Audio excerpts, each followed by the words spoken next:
आज मैं जानना चाहती हूँ कि आप इंग्लिश ठीक से सीख रहे हो या नहीं। आप प्रैक्टिस कर रहे हो या नहीं। Guys, please see these two sentences carefully. यहाँ मैं कंफर्म कर रही हूँ कि क्या आप कोई एक्शन कर रहे हो या नहीं। In this situation I will use whether this or not. Now I want to know these two questions in English. आप इंग्लिश ठीक से सीख रहे हो या नहीं। Whether you are learning English or not. आप प्रैक्टिस कर रहे हो या नहीं। Whether you are doing practice or not. Let's take some examples to understand more here. हमें खेलना चाहिए या नहीं। Whether we should play or not. तुम कल जाओगे या नहीं। Whether you will go tomorrow or not. तुम आ रहे हो या नहीं। Whether you are coming or not. दोस्तों, कई बार हम दो एक्शंस की चॉइस देकर भी कंफर्म करते हैं। In this situation, we can use whether this or that. For example, तुम कल जाओगे या परसों। Whether you will go tomorrow or day after tomorrow. अब यहाँ पे वेटर भाई साहब ने एक कपल से उनका ऑर्डर पूछा है।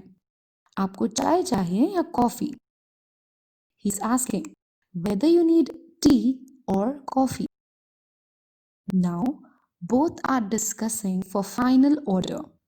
हस्बैंड ने कहा, मुझे या तो चाय चाहिए या कॉफी। दोस्तों, यदि इंसान के पास दो चॉइसेस है लेकिन वो उनमें से एक ही चुनता है, आई मीन या तो ये या वो, for this choice please use either this or that.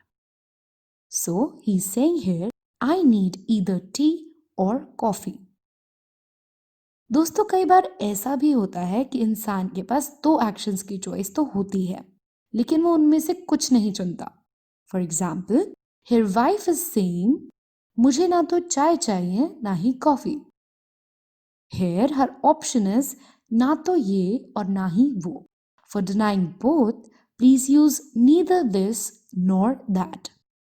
So here wife is saying I neither need tea nor coffee.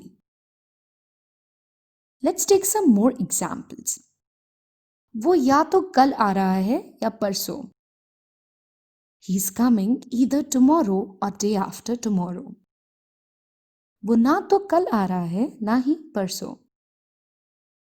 He is neither coming tomorrow nor the day after tomorrow. मैं या तो शिमला जाऊंगी या फिर Manali. I'll go either Shimla or Manali. मैं ना तो शिमला जाऊंगी और ना ही Manali. I will neither go to Shimla nor Manali. दोस्तों, कई बार सिचुएशन ऐसी भी होती है जिसमें इंसान किसी एक चीज के बजाय दूसरी चीज को चुनता है। आई मीन इसकी बजाय वो। For this situation please use this instead of that. For example, मैं शिमला की बजाय मनाली जाऊंगी।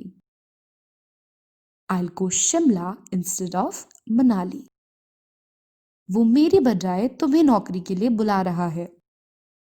He's calling you instead of me for the job. India को बॉलिंग की बजाय बैटिंग लेनी चाहिए थी। India should have taken batting instead of bowling. Guys, let's learn daily use sentences in the next section. जब आपको नींद आती है तो आप अक्सर कहते होंगे मुझे नींद आ रही है। Please say here I am feeling sleepy. जब आप कोई बात सुनकर कहते हैं ये सुनकर अच्छा लगा। Please say it sounds good.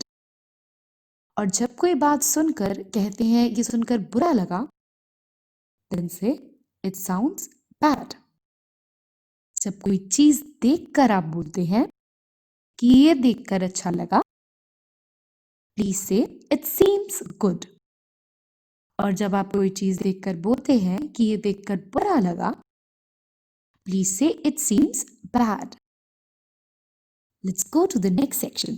दोस्तों, कुछ इंसान ऐसे होते हैं जो मौका देखते ही अपने फायदे के लिए पार्टी बदल लेते हैं। जी हाँ, आप सही समझे, दल बदलू। अक्सर इनको बेपैंदी का लोटा भी कहते हैं। Here is a word for such a person. Turncoat. दोस्तों, मेरी भी एक सहेली ऐसी ही थी। मैंने तो उसको बोल दिया था, मैं तुम जैसे दल बदलू से नफरत करती हूँ। I hate turncoat like you. Let's go to the next section. Yesterday I watched a movie, Amdani Athanni Kharch Rupaiya. After watching this movie, I want to say, जितनी चादर हो उतने ही पैर पसारो. Proverb for the day is, cut your coat according to your cloth. A person should not spend money on something which he or she can't afford. So guys, you should cut your coat according to the cloth to avoid any financial risk. Let's do practice in the next section. Please pause the video and speak all the Hindi lines in English. Thank you guys. Have a nice time.